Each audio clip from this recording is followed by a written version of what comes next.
ఆంధ్ర నర్గీస్ జమున గారు మనతో ఉన్నారు. ఈరోజు మనం జమున గారి గురించి తెలుసుకుందాం. జమున పెళ్లి చేసుకుంటుందంట అంటే రోడ్డంతా అడయార్ రోడ్డంతా నిండిపోతారు ఫ్యాన్స్. జమునకు జరిగిన వివాహం చరిత్రలో అట్లా నిలిచిపోయింది. ఇందిరాగాంధీ గారు ఫోన్ చేశారు. ఒక సినిమాలో స్విమ్మింగ్ డ్రెస్ వేయాలి అంటే సినిమా అక్కర్లేదు పో అన్నారు. మహిళా కాంగ్రెస్ వారితో వారు పెట్టిన బాధలు భరించలేక మహిళా వద్దు కాంగ్రెస్ వద్దు. ఆ రోజుల్లో సాదే స్టూడియోలో దయ్యాలు ఉన్నాయి, భూతాలు ఉన్నాయి అనేవారు. వాళ్ళు వచ్చి మేము తెచ్చామంటారు. ఎవరు తెచ్చింది? జమున గారు నమస్కారం అండి. నమస్కారం. మీ ఫ్యామిలీ బ్యాక్గ్రౌండ్ గురించి, మీ బాల్యం గురించి మాకు కొంచెం చెప్పండి. నా ఫ్యామిలీ బ్యాక్గ్రౌండ్ చెప్పాలంటే చాలా పెద్ద హిస్టరీ అది. మేము యాక్చువల్గా మహారాష్ట్ర ఫ్యామిలీ నుంచి వచ్చాం. మా తాత ముత్తాతలందరూ మహారాష్ట్రియన్ ఫ్యామిలీ. నిప్పాణి రాజ్వాడ్కర్ అంటారు మా ఫ్యామిలీ బ్యాక్గ్రౌండ్. నాన్నగారికి 4 అన్నదమ్ములు. నాన్నగారు పసుపు వ్యాపారం చేసేవారు. అందుకని నేను పుట్టింది హంపి, కర్ణాటకలో కృష్ణదేవరాయలు పరిపాలించిన రాజ్యంలో పుట్టాను. కాబట్టి ఒట్టి ఆంధ్ర నర్గీస్ కాదు నా పేరు. హంపి సుందరి అంటారు, అసలు పేరు అది. తర్వాత సినిమాల్లోకి వచ్చాక సన్నగా కాస్త పొడుగు ఫేస్ కాబట్టి అందరూ ఆంధ్ర నర్గీస్ లాగా ఉంది అని నర్గీస్ అని పేరు పెట్టారు. హంపి సుందరి, ఆంధ్ర నర్గీస్, ఇవి నేను సినిమాల్లోకి వచ్చినప్పుడు నా టైటిల్స్.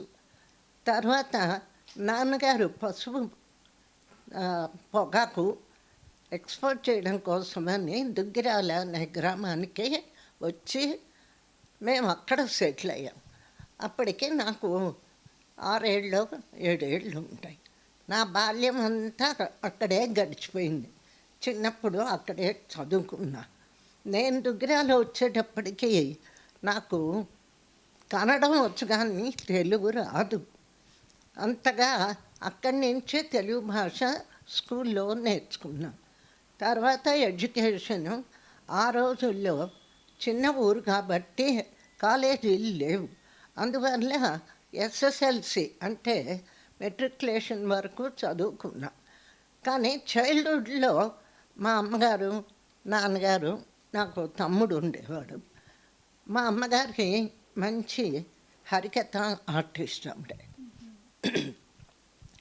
సో ఆవిడ నాలో ఉన్న కళని, అంటే నాకు చిన్నప్పటి నుంచి స్కూల్ డ్రామాలు, మరి మా భూమి అనేటువంటి నైజాం పరిపాలన మీద ఉండే ఒక మంచి నాటకం చాలా పాపులరు ఆ రోజుల్లో.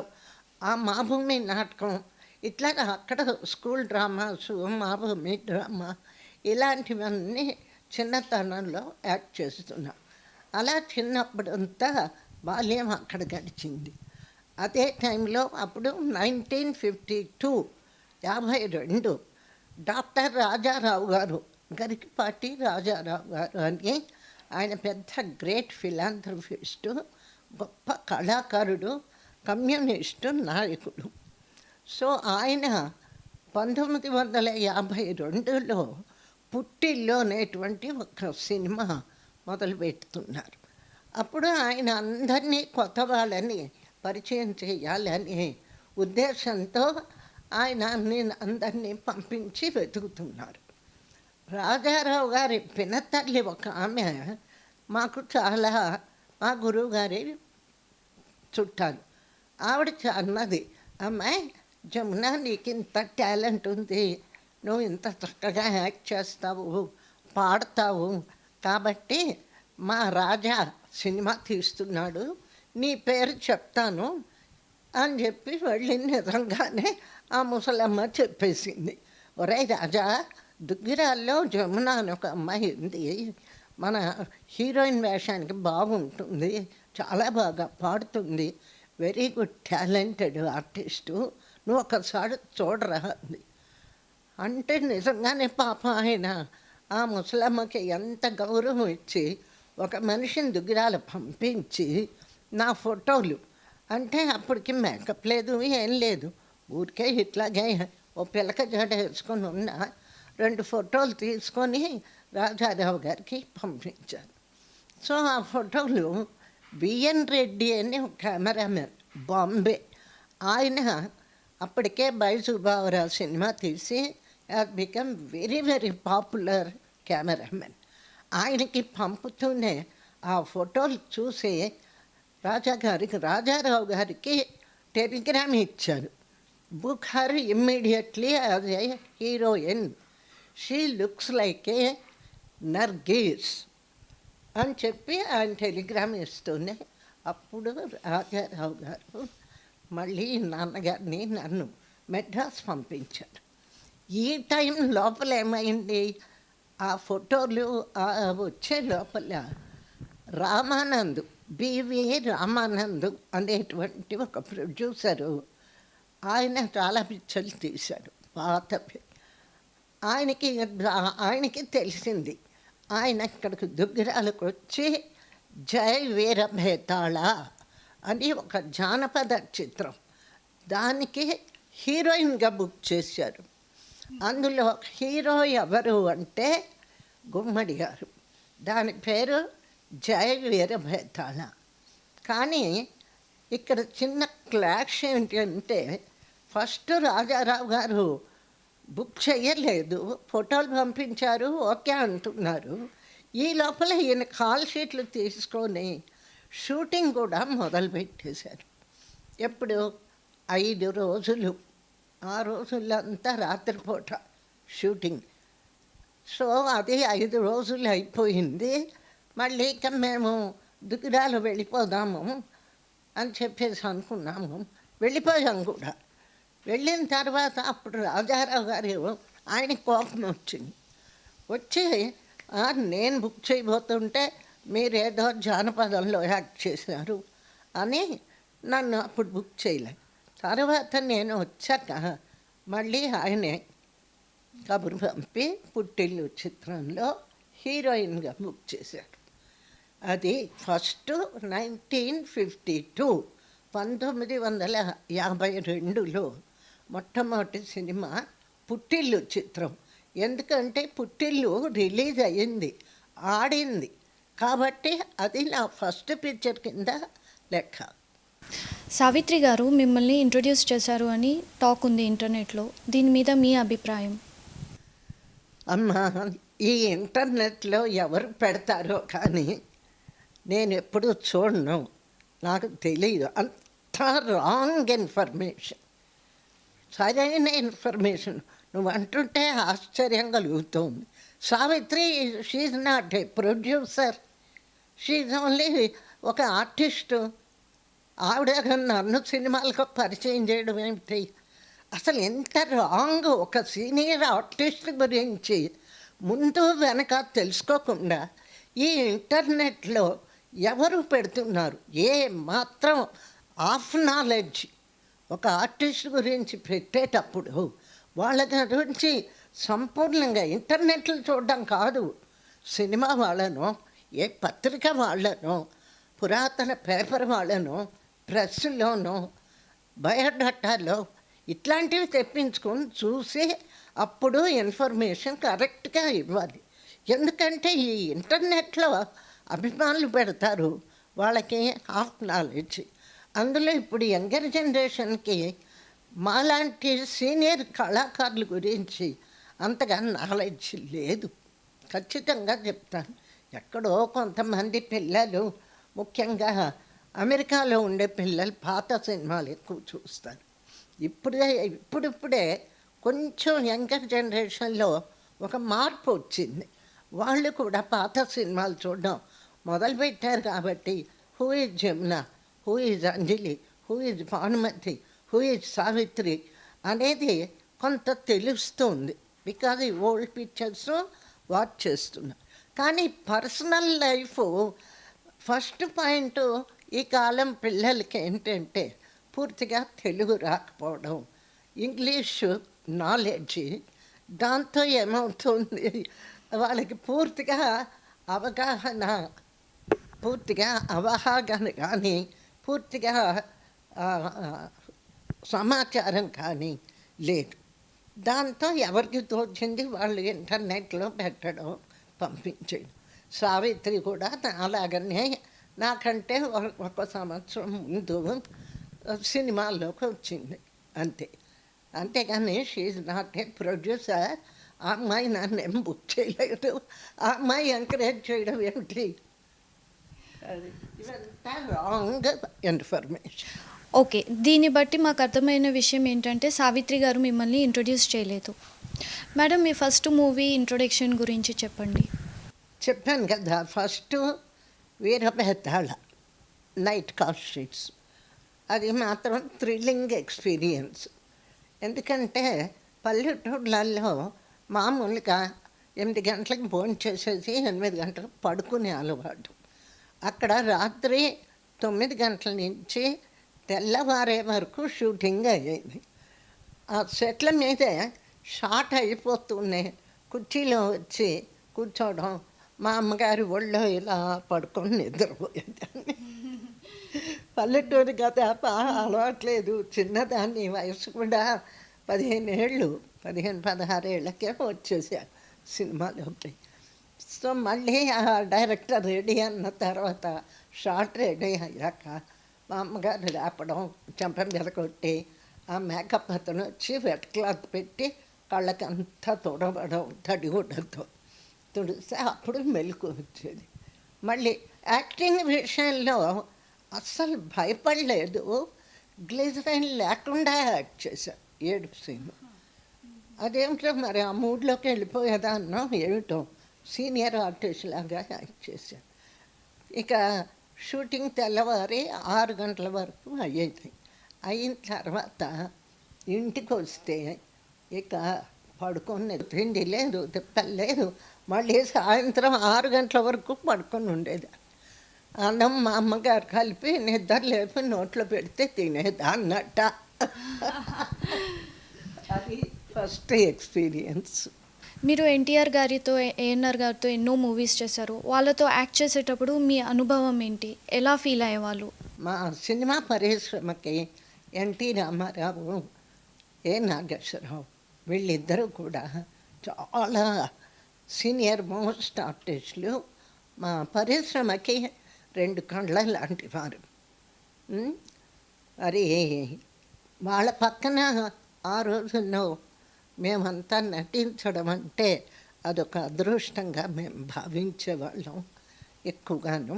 ముఖ్యంగా ఇద్దరు కూడా కొత్త కొత్త నటీనటుల్ని చక్కగా ప్రోత్సహించేవారు. ఇక వారి వ్యక్తిగత జీవితంలోకి, అంటే పర్సనల్ లైఫ్, అంటే సెట్స్ మీద చాలా డిసిప్లిన్గా ఎన్టీ రామారావు గారు. ఆయన ఎక్కువ, అంటే నాగేశ్వరరావుకి లేదని కాదు, ఈయన చాలా సీరియస్ టైపు ఎన్టీఆర్. తన తనేమో చూసుకోవడం, అంతవరకే. ఎక్కువగా మాట్లాడడం, జోకులు కట్ చేయడం, డిస్టర్బ్ చేసుకోవడం అట్లా అంతా ఉండేది కాదు. Very stubborn and very discipline. తన పని తను చూసుకోవడం, తన క్యారెక్టరు తను చూసుకోవడం, ఇటువంటివి మాత్రమే ఆయన డిసిప్లిన్, ఆ స్టైల్. నాగేశ్వరరావు గారు పూర్తిగా వ్యతిరేకం. ఆయన అభిప్రాయంలో ఒక సీన్ బాగా పండాలి అంటే కొత్త వాళ్ళం భయపడతాం కదా, కాబట్టి ముందు ఈ బెరుకుతనం, వీళ్ళకుండే భయం పోగొట్టాలి అన్న ఉద్దేశంతో చక్కగా మాట్లాడించడం, జోక్ చేయడం, వాళ్ళని ఏదన్నా అవసరమైతే మాకు కొన్ని సలహాలు ఇవ్వడం, ఆ టైపు నాగేశ్వరరావు గారు. ఏదేమైనా మా సినిమా పరిశ్రమలో వాళ్ళిద్దరితో నేను కూడా చాలా సినిమాలు చేశాను. మంచి అవార్డ్స్ వచ్చాయి. ముఖ్యంగా రామారావు గారితో 25 పిక్చర్స్ పైన చేశాను. నాగేశ్వరరావు గారితోనూ ఎక్కువే చేశా, కానీ నాగేశ్వరరావు గారితో అన్నీ సూపర్ హిట్ పిక్చర్లు. రామారావు గారితో నెంబర్ ఆఫ్ పిక్చర్స్ ఎక్కువ, కానీ ఇక్కడ మాదిరిగా సూపర్ హిట్ పిక్చర్స్ తక్కువ. అక్కడ ఉన్నాయి హిట్ పిక్చర్స్. గులేబకావళి, శ్రీకృష్ణ తులాభారం, మరి ధనమా దైవమా, రాముడు భీముడు, ఇట్లాంటివి ఎన్నో ఉన్నాయి రామారావు గారితో. అవి బాగానే ఆడాయి. కాకపోతే ప్రజల్లో ఏంటి అంటే మూగ మనసులు, తర్వాత గుండమ్మ కథ, ఇల్లరికం, ఇవన్నీ సూపర్ డూపర్ హిట్ పిక్చర్లు. అందులో నాగేశ్వరరావు గారి కాంబినేషన్లో నన్ను బాగా లైక్ చేశారు. మీ ఫ్యామిలీ నుంచి మీకు ఎలాంటి సపోర్ట్ ఉండేది? అంటే మా అమ్మగారికి మొదటి నుంచి నేను సినిమాల్లో చేరడం ఇష్టం లేదు, కానీ అది అనుకోకుండా మరి స్ట్రైట్ హీరోయిన్ రాజారావు గారు లాంటి పెద్ద ఆయన పిలిచి ఆయన వేషం ఇచ్చినప్పుడు కాదనలేక మా అమ్మగారు కూడా కన్విన్స్ అయ్యారు. ఎందుకంటే ఆ అట్మాస్ఫియర్ కానీ ఆ ప్రొడ్యూసర్సు రాజారావు గారు, డాక్టర్ రామదాసు, వీళ్ళందరూ కూడా ఒక సెట్ ఆఫ్ డాక్టర్స్ వాళ్ళు. So highly educated and highly cultured people మధ్య ఈ పుట్టిల్లు వచ్చింది. కాబట్టి అది మా అమ్మగారు కూడా కన్విన్స్ అయ్యారు. ఆ రోజుల్లో సినిమా వాళ్ళని పెళ్లి చేసుకోవాలంటే చాలా ఆలోచించేవాళ్ళు. మరి మీ మీ మ్యారీడ్ లైఫ్ ఎలా ఉండేది? మీకు ఎలా పెళ్లి జరిగింది? నా పెళ్లి సంబంధాలు పెద్ద కథ. సరే, నేను నెంబర్ 1 హీరోయిన్గా సినిమా ఇండస్ట్రీని ఏలి పారేశాను. ఆ టైంలో ఎక్కువగా సినిమాల్లో నేను మా అమ్మగారు లేనిదే మా నాన్న అమ్మ ఎప్పుడూ కూడా ఉండేవాళ్ళు.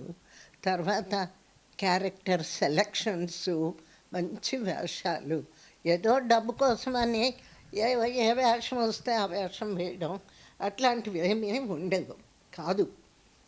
తర్వాత క్యారెక్టర్ విషయంలో ముఖ్యంగా అమ్మ నాన్న నాకు మంచి గైడెన్స్. ఒక్కొక్కసారి నాన్నగారు ఎంత స్ట్రిక్ట్ అంటే, ఒక సినిమాలో స్విమ్మింగ్ డ్రెస్ వేయాలి అంటే మా అమ్మాయి బట్టలు కూడా తీసుకొని యాక్ట్ చేయదు, మా అమ్మాయికి అక్కర్లేదు, మీ సినిమా అక్కర్లేదు, పో అన్నారు. అట్లాంటి స్ట్రిక్ట్ అట్మాస్ఫియర్లో పెంచారు నన్ను. నెంబర్ 1 హీరోయిన్గా 1965 వచ్చేటప్పటికే అప్పటికే మోర్ దెన్ 100 పిక్చర్స్ యాక్ట్ చేశా. మంచి టాప్లో ఉన్నా ఆ టైంలో. అంటే అప్పటికి 20-25 ఇయర్స్ దాకా అవుతుంది సినిమాలకు వచ్చి. అప్పుడు ఇక మా అమ్మగారు ఏం చేశారు, అమ్మాయి నీకు 26 దాటిపోతుంది, ఇంకా నీకు పెళ్లి చేయాలి, పెళ్లి చేసుకో అంటే సరే అన్నా. అంటే చిన్నప్పటి నుంచి ఒక పద్ధతిగా సంసారపక్షంగా అలాగే ట్రెడిషనల్ వేగా నన్ను పెంచారు మా అమ్మ నాన్న. సో అమ్మ ముఖ్యంగా అమ్మ ఏం చెప్తే అదే నాకు, అలాగే అని చెప్పి తలకాయ ఊప. అక్కడి నుంచి సంబంధాలు ఎలా వెతకాలి, జమున పెళ్లి చేసుకుంటుందట అంటే రోడ్డంతా అడయారు రోడ్డంతా నిండిపోతారు ఫ్యాన్స్. అందుకని అప్పుడు డిఎల్ నారాయణ గారు, దేవదాసు, తర్వాత చిరంజీవులు అవన్నీ తీశారు. ఆయన ఒక ఉపాయం చెప్పారు. మనం సినిమాలో వాంటెడ్ హీరో అని ఒక అడ్వర్టైజ్మెంట్ ఇస్తాను నా కంపెనీ నుంచి, దాంట్లో క్వాలిఫికేషన్స్, హీరోకి క్వాలిఫికేషన్స్ ఎందుకు, ఎవరైనా హీరో కావచ్చు, కలెక్టర్లు, ఐఏఎస్, ఐపీఎస్, డాక్టర్లు, ఇంజనీర్లు. Wanted engineer, wanted doctor, wanted IPS అని హైటు వెయిట్ ఇవన్నీ రాసి ఒక యాడ్ ఇచ్చారు. అదేంటి, హీరోగా ఆయన యాడ్ ఇస్తూనే ఆయన ఇంటికి ఆయన ఆఫీసు గొప్ప తిప్పలు, ఆల్ ఐఏఎస్ ఐపీఎస్ డాక్టర్లు ఫోటోలు. ఆ ఫోటోలన్నీ రోజు తీసుకొచ్చి నాకు చూపించడం. అమ్మాయి అమ్మాయి అని పిలిచేవారు నన్ను. ఆయనకి ఆడపిల్లలు లేరు, అసలు పిల్లలే లేరు. నన్ను ఒక కూతుర్లా చూసుకునేవారు. అమ్మాయి సినిమా పిచ్చి కామన్ వాళ్ళకే కాదు, చూడు ఐఏఎస్ వాళ్ళు, ఐపీఎస్ వాళ్ళు, ఇంజనీరు, డాక్టర్లు అందరికీ ఉంది అమ్మాయి సినిమా పిచ్చి అని ఆ కుప్పలు తీసుకొచ్చి మ్, రోజు చూపించడం. అవి చూసి బాగాలే బాగలే బాగాలే ఇలా తీసేసా. అక్కడికి మా అన్నయ్య కజిన్ బ్రదర్ పెదనాన్నగారి అబ్బాయి తిరుపతిలో ఉండేవాడు. అక్కడికి ఆ, మా వారు అంటే డాక్టర్ జేవి రమణారావు గారు, వాళ్ళిద్దరు బ్రదర్స్ పిహెచ్డి చేయడం కోసం అక్కడ వెంకటేశ్వర యూనివర్సిటీకి అక్కడ ఉన్నారు వాళ్ళ అమ్మగారు నాన్నగారులతో. అప్పుడు మా కజిన్ బ్రదర్ చూసి వీళ్ళు పెద్ద ఫ్యామిలీ, చాలా నెమ్మదస్తులుగా ఉన్నారు అని చెప్పి వాళ్ళతో మాట్లాడి పెళ్లి చూపులు అక్కడ అరేంజ్ చేశారు మా చుట్టాల ఇంట్లో. అంటే కంప్లీట్ ట్రెడిషనల్ వేగానే పెళ్లి చూపులు. చుట్టాల ఇంట్లో వాళ్ళ బ్రదర్స్ ఇద్దరు వచ్చారు. మా అన్నయ్య ముందే చెప్పాడు, మా వారికి ఏంటంటే వెంకటేశ్వర స్వామి అంటే పరమ భక్తి. 7 సార్లు కొండకి వెళ్ళినప్పుడంతా గుండు కొట్టించేసుకోవడం. అప్పుడే మా అన్నయ్య ఏం చేశాడు, అమ్మాయి నువ్వు కంగారు పడద్దు, ఆయన చాలా అందంగా ఉంటారు, తెల్లగా ఉంటారు, మంచి కర్లీ జుట్టు, ప్రస్తుతం మాత్రం జుట్టు ఇంత ఉంటుంది, బోడిగుండేట నేను రక్ష చేయదు, చాలా గొప్ప ఫ్యామిలీ, చాలా మంచి ఆయన అని చెప్పి ముందే నాకు హింట్ ఇచ్చి పెళ్లి చూపులు అయింది. అప్పుడు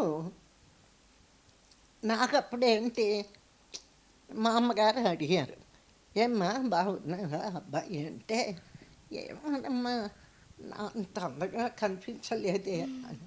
అందం కాదు కొరుకు తినాల్సింది, కుటుంబ బ్యాక్గ్రౌండ్ చూడాలి, చాలా నెమ్మదస్తుడిగా వినయ సంపన్నుడు ఆయన.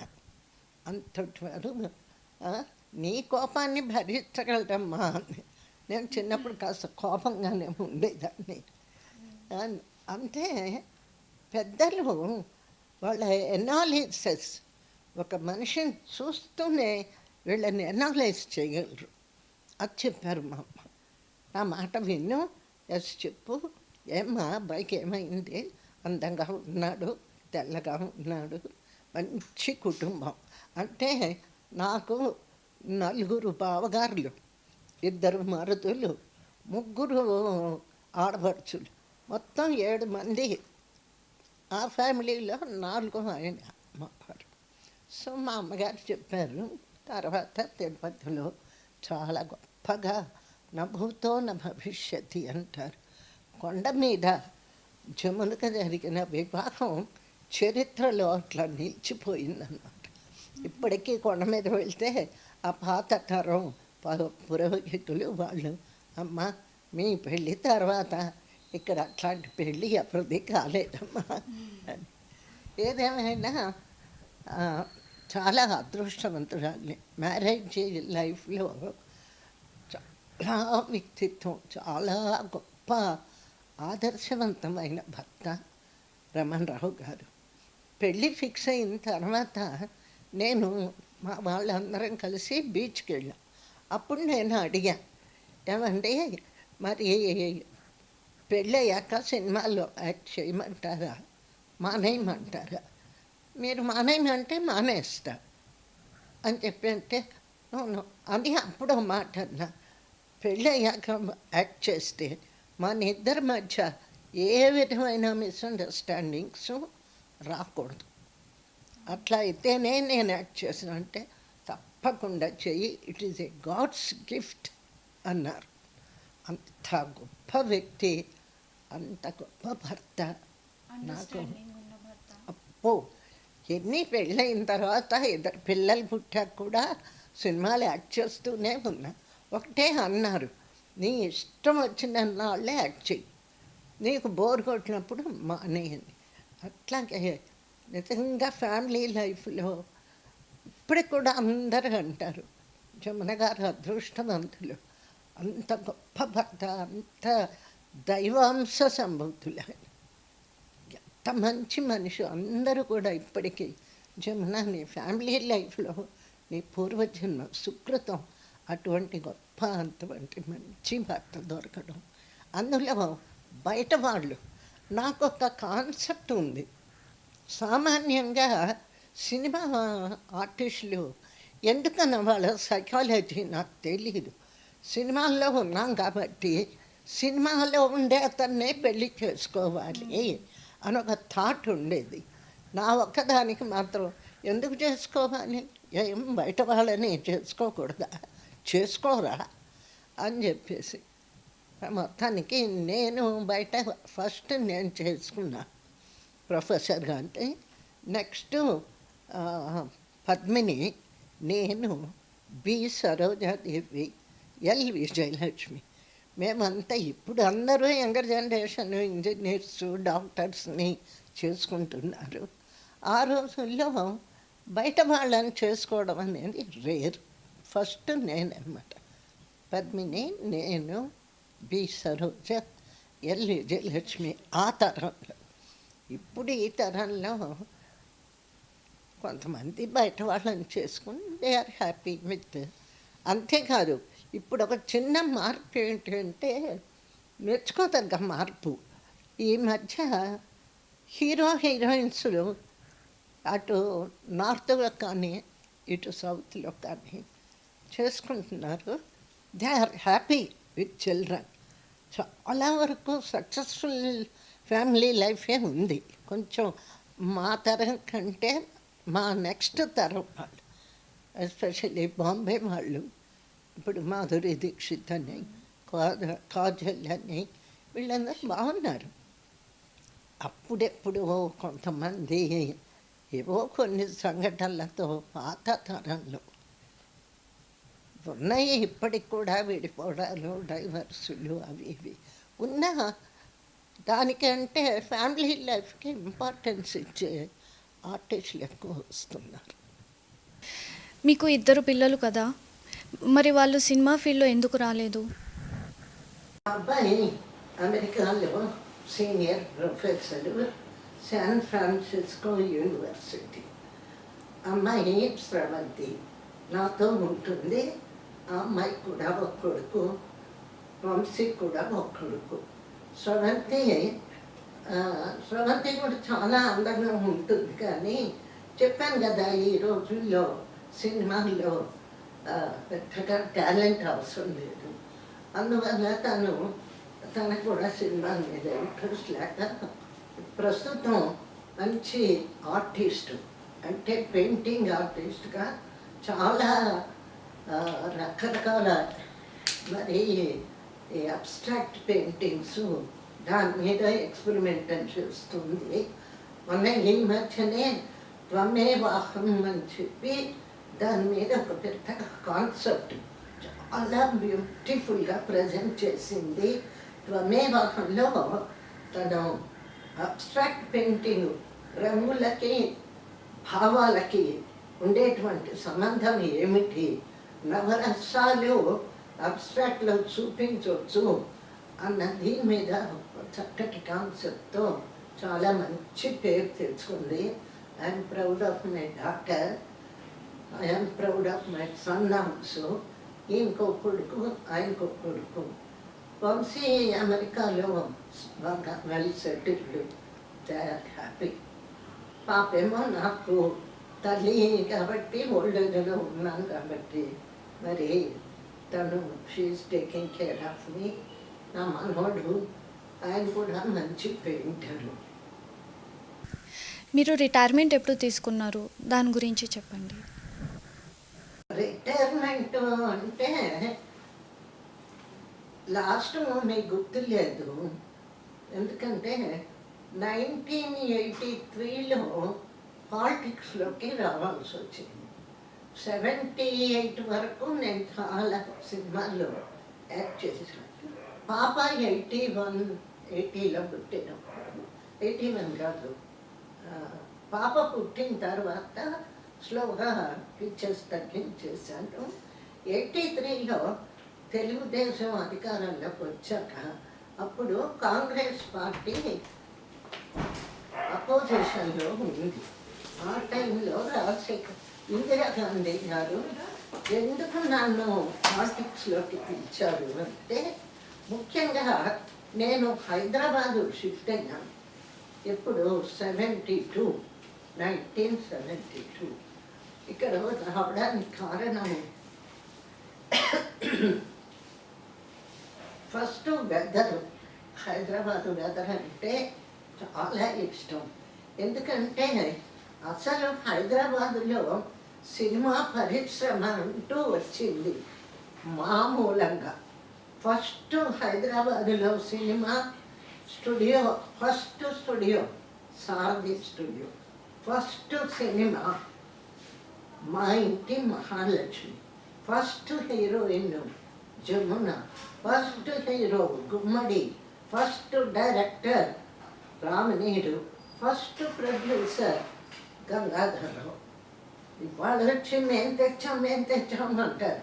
ఎవరు తెచ్చింది? మేము తీసుకొచ్చాం, ధైర్యంగా చెప్తాం. ఆ రోజుల్లో సారథి స్టూడియోలో దయ్యాలు ఉన్నాయి, భూతాలు ఉన్నాయి అనేవారు. అక్కడ ఉన్నాం మేము. ఆ స్టూడియోలో రాత్రి పగలు ఉంటే సారథి స్టూడియోలో చేసాం. తర్వాత అందరూ వచ్చారు.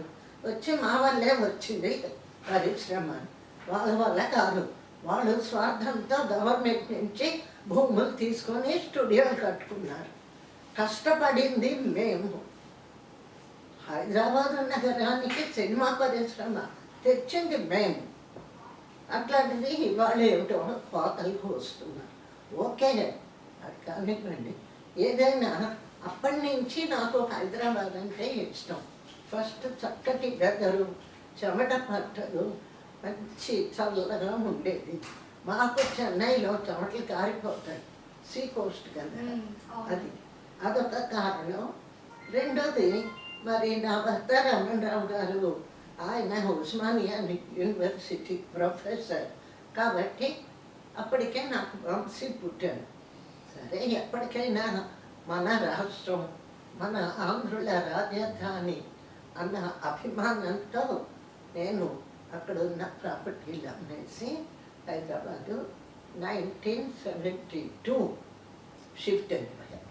రోడ్ నెంబర్ 12 బంజారా హిల్స్లో మొట్టమొదటి ఇల్లు కట్టుకుంది నేను. అప్పుడు ఈ బంజారా హిల్స్ అంతా రాళ్ళు, కొండలు, అడవి. ఈ అడవిలో కట్టుకున్నాం. ఇక్కడ సెటిల్ అయ్యాం. తర్వాత ఇక్కడికి వచ్చిన తర్వాత నాకు కాలక్షేపం. ఎందుకంటే 78 వరకు బిజీగానే ఉన్నా. 83 వచ్చేటప్పటికి పాప పుట్టాక కొంచెం ఫిలిమ్స్ తగ్గించాను. దాంతో ఇక్కడికి వచ్చాక సోషల్ వర్క్ మొదలుపెట్టాను. ఎస్పెషల్లీ డ్రౌన్ ట్రాడెన్ ఈ జానపద కళాకారులు, ఫోక్ ఆర్టిస్ట్, తోలుబొమ్మలు, పిచ్చుగుంటలు, ఇటువంటి సురభి నాటక సమాజాల వాళ్ళు, పేద కళాకారులు, వీళ్ళందరికీ కూడా ఏదో మనం చేతనైనా హెల్ప్ చేయాలి అన్న ఉద్దేశంతో ఒక ఇన్స్టిట్యూట్, రంగస్థల వృత్తి కళాకారుల సమాఖ్య, ఇది స్టేట్ లెవెల్లో ఒక body.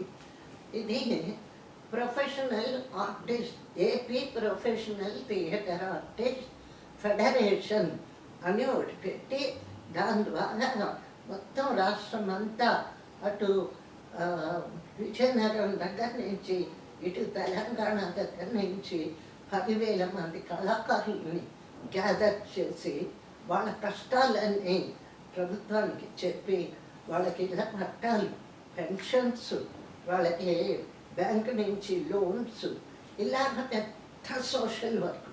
I can challenge that no artist can. ఎక్కడూ చేయలేదు. ఆ సినిమా వాళ్ళలో నేనొక్కదాన్నే ఇంత కష్టపడి చేశానని ధైర్యంగా చెప్తాను. ఏదో డొనేషన్ ఇవ్వటం, ఏదో ఇది వచ్చినప్పుడు, యుద్ధం వచ్చినప్పుడు సైకిల్ వచ్చినప్పుడు డొనేషన్ కాదు. గ్రాస్ రూట్ లెవెల్కి వెళ్ళి పేదవాళ్ళ కష్టాలు తెలుసుకొని అది ప్రభుత్వం ద్వారా మనం చేయించగలం. ఆ పని మాత్రం జమున ఒక్కతే చేసి ఇప్పటికీ జమున అంటే ఒక దేవతగా కొలుస్తారు. ఆ కాకినాడలో 200 మంది కళాకారులు మనం ఒకే చోట ఇళ్ళ కట్టాలి. అదో మీకు చేతనేది అక్కడ ఫోటో ఉంది చూడండి. దాని పేరు వాళ్ళ పాపం జమునా నగర్ అని పెట్టుకున్నారు. నేనేం పెట్టమని అడగల, ఇప్పటికీ వస్తారు.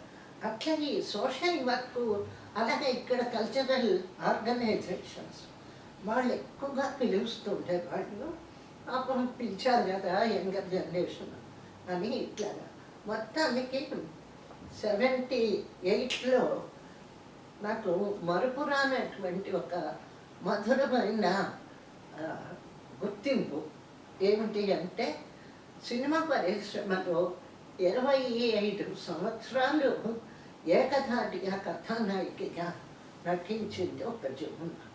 అప్పుడు మన సుబ్బరామరెడ్డి గారు, రాజ్యసభ సభ్యులు సుబ్బరామరెడ్డి గారు సిల్వర్ జూబ్లీ ఫంక్షన్ చేశారు. అక్కడ నిజాం కాలేజీ గ్రౌండ్లో ఎల్కే అద్వాని, చెన్నారెడ్డి గారు, ఎన్టీ రామారావు గారు, తర్వాత హేమమాలిని, మొత్తం సినిమా పరిశ్రమ అందరినీ పిలిచి పాపం చాలా ఘనంగా చేశారు సిల్వర్ జూబ్లీ. ఫస్ట్ అసలు ఒక సినిమా తారకి అంత అద్భుతంగా సిల్వర్ జూబ్లీ చేసినటువంటి ఏకైక వ్యక్తి సుబ్బరామరెడ్డి గారితో. తర్వాత అక్కడే నాకు ఎల్వి అద్వానీ గారి చేత ఆయన ప్రజానటి అని పెట్టానికి. ఎందుకంటే ఎప్పుడు సోషల్ వర్క్లో ప్రజల మధ్య తిరిగాను. అప్పుడు ఓట్ల కోసం కాదుగా, కేవలం కళాకారుల కోసం తిరిగాను. కాబట్టి ప్రజానటి, పీపుల్స్ యాక్ట్రెస్, తర్వాత కళాభారతి. ఈ కళాభారతి అన్నది చెన్నై ఆంధ్ర మహాసభ వాళ్ళు నాకు టైటిల్ ఇచ్చారు. అది ఆ విధంగా ఒక ఆ టైంలో ఏమైంది సోషల్ వర్క్ ఇది ఇదంతా చూసి చెన్నారెడ్డి గారు, అమ్మా మీరు కేవలం కళాకారులకే సేవ చేస్తారా, మరి రాజకీయ రంగానికి రావాలి కదా అని అడిగారు. అడిగితే సార్ నాకు రాజకీయాలు తెలియదు, వద్దు సార్, ఏదో నా పేద కళాకారులు చేస్తే నాకు తృప్తి అంటే. ఆ తర్వాత చెన్నారెడ్డి గారు, భవనం వెంకట్రామ్ గారు, భవనం జయప్రద్ గారు, వీళ్ళందరూ కూడా నాకు పాలిటిక్స్లోకి రమ్మని ఫోర్స్ చేశారు. ఆఖరికి చెన్నారెడ్డి గారు ముఖ్యమంత్రిగా ఉన్నప్పుడు ఓ రోజు ఫోన్ చేసి, అమ్మ మీకు కాంగ్రెస్, ఇందిరా కాంగ్రెస్ నుంచి మీకు టికెట్ ఫిక్స్ చేసేసాము, మీరు దుగ్గిరాల నుంచి జగ్గయ్య గారి మీద పోటీ చేయాలి అని ఫోన్. అయ్యో బాబు, ఈ పోటీ ఏమిటి, ఈ రాజకీయాలు ఏమిటి సార్, నాకు వద్దు సార్, ఇదని నాకు తెలీదు, వద్దు సార్ అని చెప్పి రిఫ్యూజ్ చేసేసి. సో ఇవన్నీ జీవితంలో ఇక్కడికి వచ్చినటువంటి వచ్చాక జరిగినటువంటి అనుభవం. అప్పుడు ఇక తెలుగుదేశం అచ్చి విజృంభణలో ఉంది. అప్పుడు కాంగ్రెస్ పార్టీని మళ్ళీ సంస్థాగతంగా ఏర్పాటు చేస్తూ రాజశేఖర రెడ్డి గారు కాంగ్రెస్ ప్రెసిడెంట్ స్టేట్కి. ఇందిరాగాంధీ గారు ఫోన్ చేశారు. ఎందుకు చేశారు అంటే, ఇందిరాగాంధీ గారికి మా సినిమా వాళ్ళందరూ బాగా తెలుసు, నేషనల్ అవార్డ్స్కి వెళ్ళేవాళ్ళం కదా. సో అప్పుడు ఇప్పుడు ఆమెతో ఫోటోలు, ఆమెని కలవడం ఇవన్నీ జరుగుతూ ఉంటాయి. కాబట్టి ఆమె ఫోన్ చేయించి జమునని కాంగ్రెస్ పార్టీలో తీసుకోండి అని చెప్పి అంటే, అప్పుడు నేను కాంగ్రెస్ ఎగ్జిక్యూటివ్ కమిటీలో నన్ను వేశారు. ధావను ఢిల్లీ నుంచి ఫోన్ వచ్చి, అక్కడి నుంచి ధావను, తర్వాత పోతేదారు, తర్వాత ఈయన గవర్నర్ కోనా ప్రభాకర్ రావు గారు, ఆయన యాక్చువల్గా కన్విన్స్ చేసి, అమ్మాయి ఏమిటి ఇందిరాగాంధీ గారు రమ్మంటే వద్దంటే ఎట్లా రా అన్నారు. అంటే ఇక మా వారిని అడిగా, మా వారు అప్పుడేం వద్దన్నారు. నువ్వు తట్టుకోలేవు రాజకీయాలు ఎందుకు ఇప్పుడు ఈ వాతావరణంలో, నీ సోషల్ వర్క్ చేసుకో అన్నారు. కానీ నాకేంటి ఇందిరాగాంధీ అంటే చాలా ఇష్టం. అమ్మో ప్రైమ్ మినిస్టరు మా ఇందిరమ్మ పిలిస్తే వెళ్ళకపోవడం ఏమిటి అని చెప్పి ఒప్పుకున్నా. అట్లాగా కాంగ్రెస్ పార్టీలో ఎగ్జిక్యూటివ్ మెంబర్గా కమిటీలో చేశాను. అందులో అంతా ఆ రోజుల్లో స్టాల్వర్డ్స్ మరి తెలకం వెంకటరావు గారు, బ్రహ్మానంద రెడ్డి గారు, చాలామంది ఉన్నారు, పెద్ద పెద్ద మాట. సో అట్లా రాజకీయాల్లోకి కాంగ్రెస్ పార్టీలోకి వచ్చాను. వచ్చిన తర్వాత ఉధృతంగా ఎగనిస్ట్ తెలుగుదేశం అంటే చాలా తిరిగా. 6 సంవత్సరాలు కాంగ్రెస్ పార్టీ కోసం గ్రాస్ రూట్ లెవెల్ నుంచి తిరిగి పనిచేశాను. అది రామారావు గారిని ఎప్పుడు పర్సనల్గా విమర్శించాను. ఎందుకంటే రామారావు గారు అంటే నాకు పరమ భక్తి, గౌరవము. అందువల్ల పాలసీ మ్యాటర్ ఆయన ఏ వాగ్దానం చేశారు, ఆయన చెల్లించుకోలేదు. ఇది కుటుంబ పరిపాలన, ఇట్లాంటివన్నీ పొలిటికల్లో దీని మీద మాట్లాడారు. సో ఆ విధంగా 6 ఏళ్ళు కాంగ్రెస్లో పనిచేస్తున్నప్పుడు అప్పుడు రాజీవ్ గాంధీ గారు 6 ఏళ్ళు ఏంటి ఇంకా ఎక్కువే, 10 ఏళ్ళు పైన. అప్పుడు రాజీవ్ గాంధీ గారు పిలిచి ఢిల్లీ పిలిపించి నాకు టికెట్ ఆఫర్ చేసి, అప్పుడు ఆయన అడిగారు, "you want Delhi or Andhra?" I said, "Sir, I want Delhi." "Which constituency?" I said, "Rajahmundry." అంటేనే పాప రాజమండ్రికి టికెట్ ఇచ్చేశారు. సో ఎంపీగా రాజమండ్రి నుంచి పోటీ చేశాను. బ్రహ్మాండంగా గెలిచాను. అక్కడ నిజంగా ఒక ఆర్టిస్ట్గానే కాదు, ఆ ప్రజల అభిమానం, థ్రిల్లింగ్ ఎక్స్పీరియన్స్. ఆ ఓట్ల కోసం వెళ్తుంటే ఎంత ప్రేమ ఆర్టిస్టులంటే వాళ్ళకి. వాళ్ళంతా హారతులు ఇచ్చి, బొట్లు పెట్టి, ఆశీర్వదించి, అట్లాగే రాజమండ్రిలో మొత్తం 7 నియోజకవర్గాలు థంపింగ్ మెజారిటీతో గెలిచాయి. అన్న ఒకటే మాకు చెప్పి, అబద్ధాలు చెప్పను, జమున వ్యాపారం కోసమో డబ్బు కోసమో రాజకీయాల్లోకి రాలేదు. ఇందిరమ్మ రమ్మంది, రాజీవ్ గాంధీ గారు టికెట్ ఇచ్చి పొమ్మన్నారు, అందుకని వచ్చారు. నేను సోషల్ వర్క్ చేసి పేదల మధ్య తిరిగాను కాబట్టి ఒక పదవి ఉంటే మీకు ఇంకా సేవ చేయగలనని నమ్మకంతో వచ్చాను. అబద్ధాలు చెప్పను. పుష్ అంటే రోడ్లు వేయలేను, అష్ అంటే ట్యాపులు పెట్టించలేదు. బట్ ఒకటే వాగ్దానం, మీ కష్ట సుఖాల్లో పాలు పంచుకుంటా, ఇక్కడే ఉంటా, ఇల్లు తీసుకొని అక్కడే ఉండేదా. సో అన్ఫార్చునేట్గా మళ్ళీ మిట్టరం పోలు రావడం, ఆ తర్వాత ప్రజల నాడి పట్టడం కష్టం. సో మళ్ళీ ఓడిపోయారు. కానీ జీవితంలో థ్రిల్లింగ్ మూమెంట్స్ కొన్ని ఉంటాయి. సినిమా యాక్టర్ అవ్వడం కాదు, వివాహం థ్రిల్లింగ్, పిల్లలు పుట్టడం ఒక థ్రిల్లింగ్ అయితే, ఈ పార్లమెంటేరియన్గా, పార్లమెంట్ సభ్యురాలుగా ఆ పార్లమెంట్లో 89 గెలిచారు, 1989. అక్కడ కాడు పెడుతూనే, పార్లమెంట్లో అడుగు పెడుతూనే ఆ భూమిని ఆ కళ్ళకు అడుగుంటే, పార్లమెంట్లో సెంట్రల్ హాల్ అని ఉంది, అక్కడికి వెళ్తూనే ఒళ్ళంతా జలధరించిపోయింది. నాకు కళ్ళంట నీళ్ళు, ఏమిటిది? ఎందుకంటే నాకు స్వాతంత్రోద్యమం చరిత్ర అంతా తెలుసు. మా అమ్మగారు స్వాతంత్రోద్యమంలో పాల్గొన్నారు. ఆవిడ సిల్క్ చీరలు కాల్చేయడం చూశాను.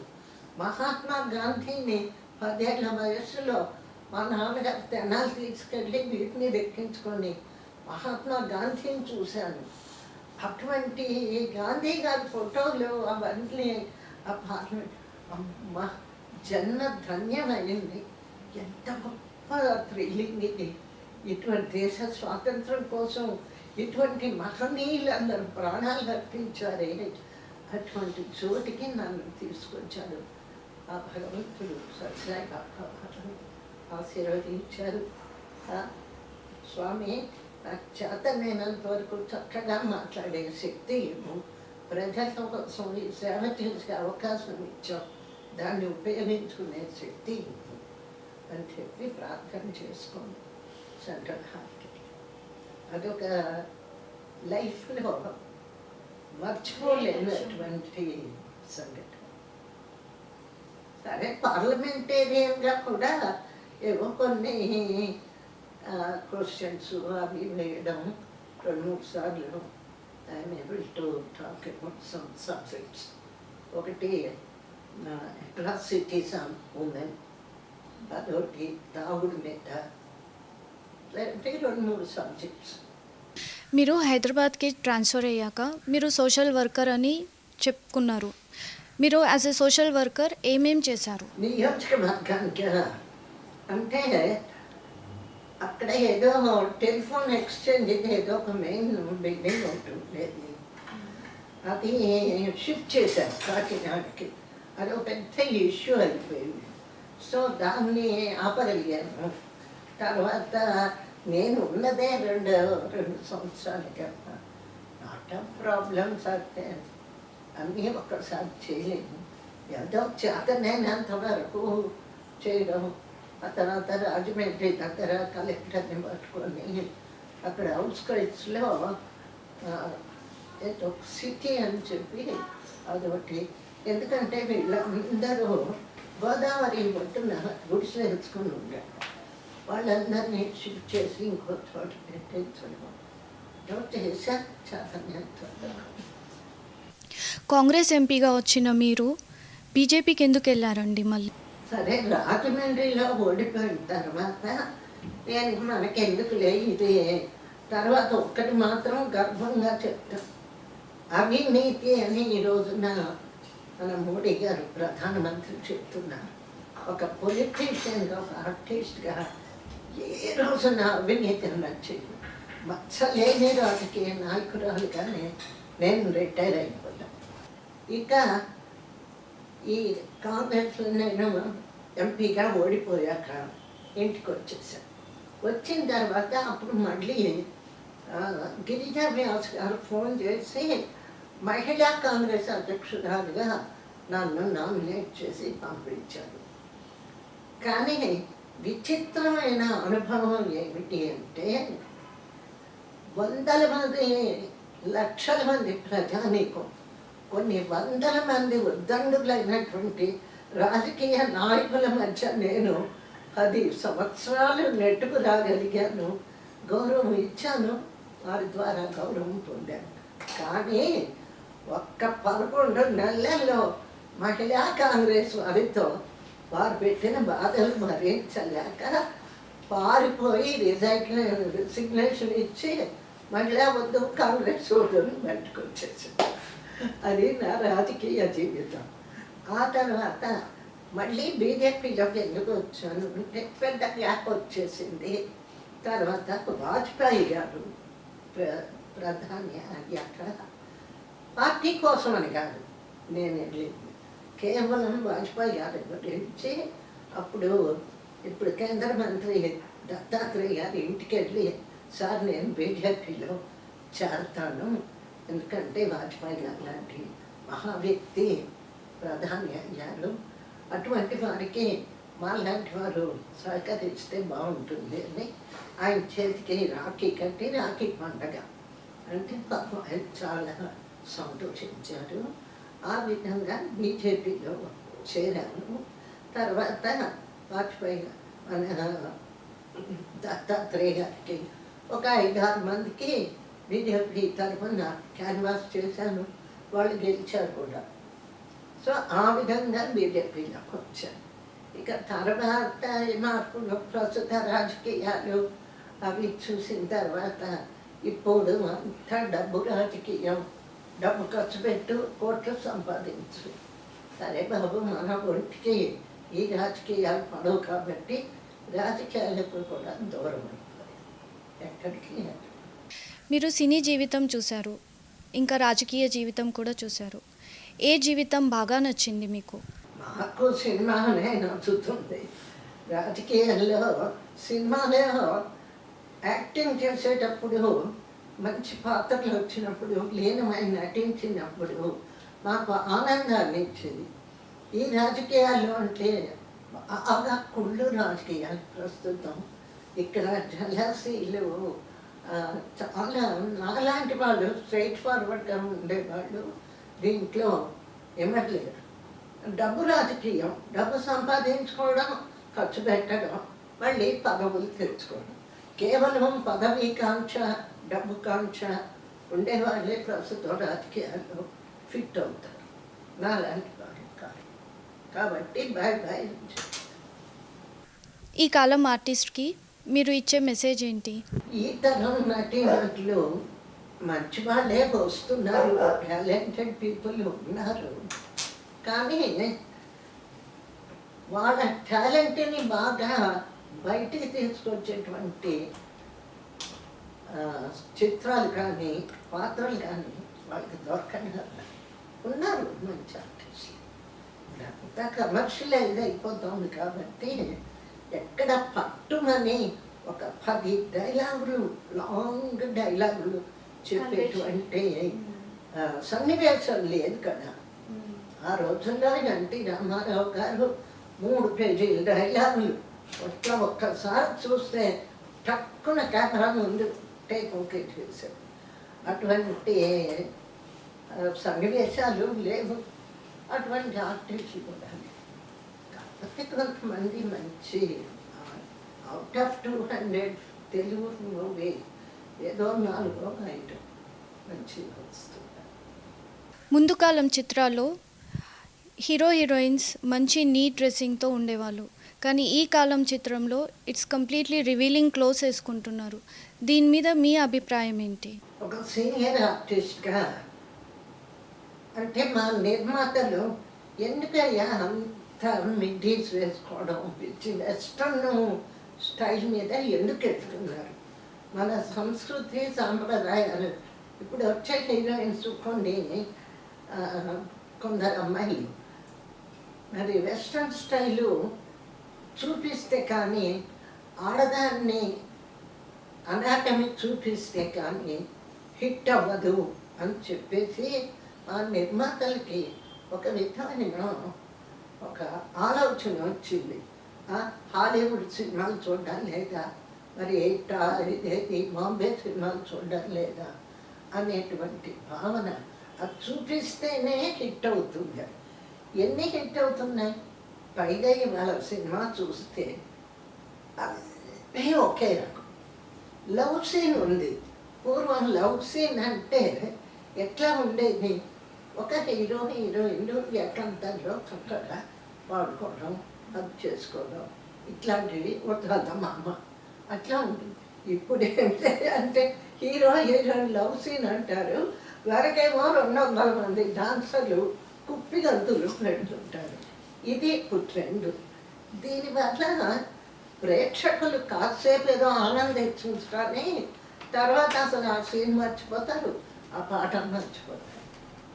అలా తేడా వచ్చింది. ఎక్స్పోజింగ్ ఎక్కువ వెస్ట్రన్ స్టైల్ అంతే. మీకు 30 years ఆఫ్ సినీ ఎక్స్పీరియన్స్ ఉంది అండ్ మీరు ఎన్నో మూవీస్ చేశారు. అందులో మీకు బెస్ట్ మూవీ ఏదనిపించింది?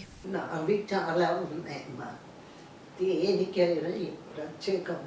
ఇప్పుడు పౌరాణికాలు తీసుకుంటే సత్యభామ, రామారావు గారు కృష్ణుడు అంటే జమున తప్పనించి సత్యభామ ఎవ్వరూ లేరు. నా భూతో నా భవిష్యత్తు అంటారు. సత్యభామ అంటే లేవు, జమునే సత్యభామ. అట్లాగే మూగ మనసులో గౌరమ్మ, పండంటి కాపురంలో రాణి మాలిదేవి, కలెక్టర్ జానకి, బంగారు తల్లి. తర్వాత పాత పిక్చర్లు తీసుకుంటే ముద్దుబిడ్డ, చిరంజీవులు ఇలా ఎన్నో పిక్చర్లు ఉన్నాయి. సత్యభామ అనగానే మొదటి కనిపించేది జమున గారు. కానీ దీని వెనకాల మీరెంత కృషి చేశారు?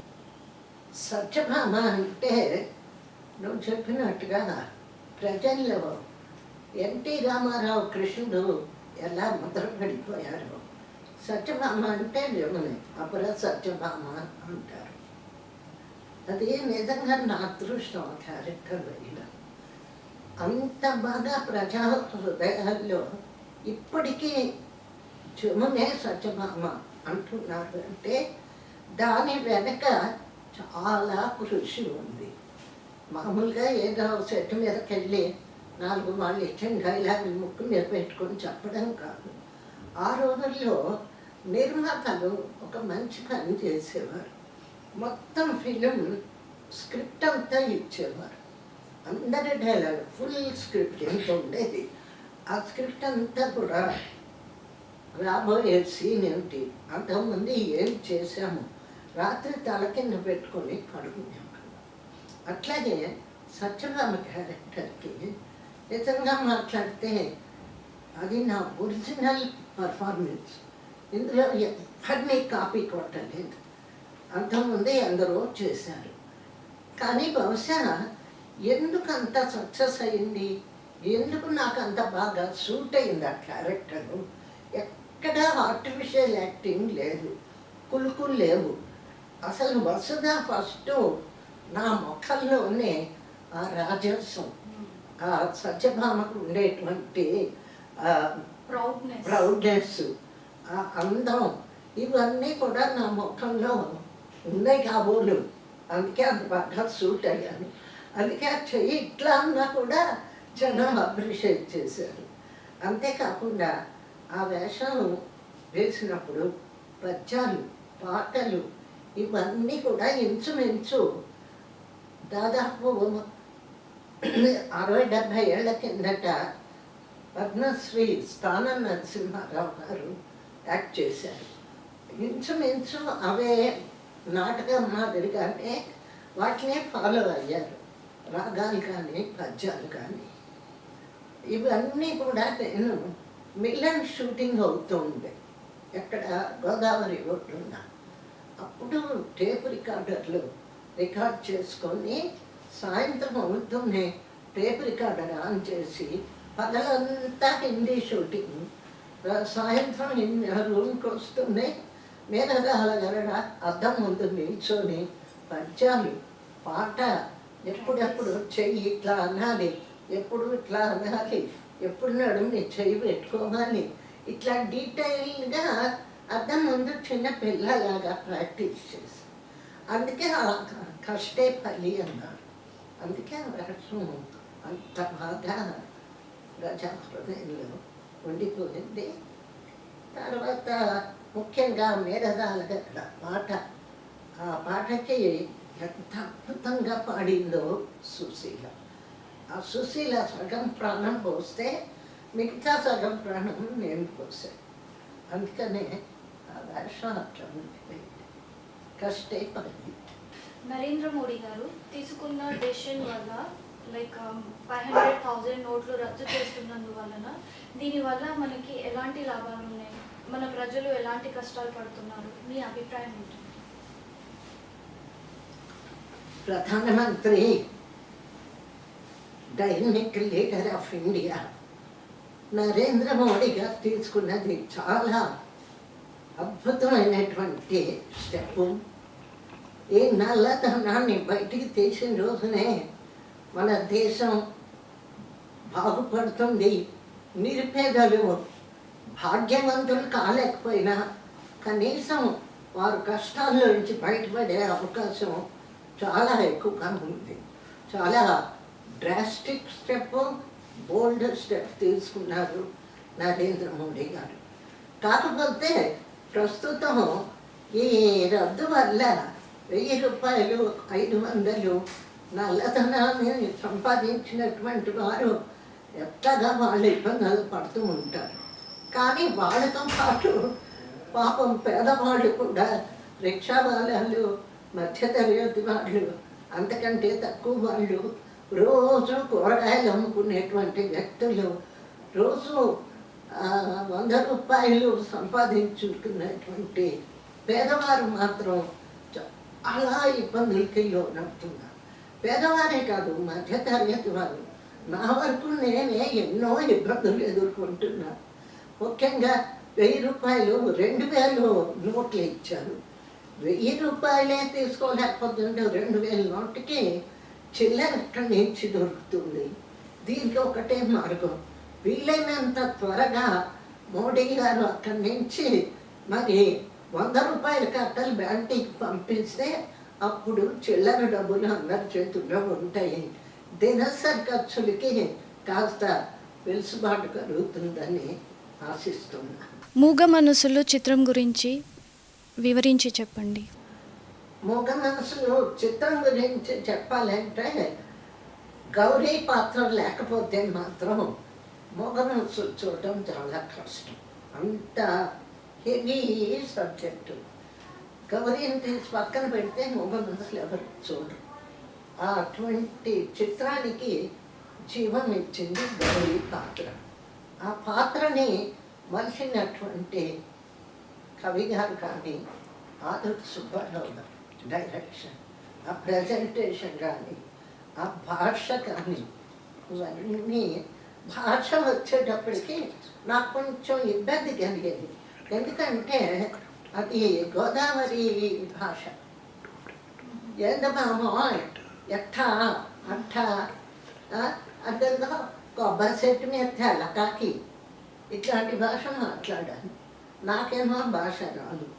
అప్పుడు పాపం మన కె విశ్వనాథ్ గారు ఇంటికి వచ్చి ఆ భాష ఎలా మాట్లాడాలి అని ఒకరోజు వచ్చి చెప్పి నేర్పించారు.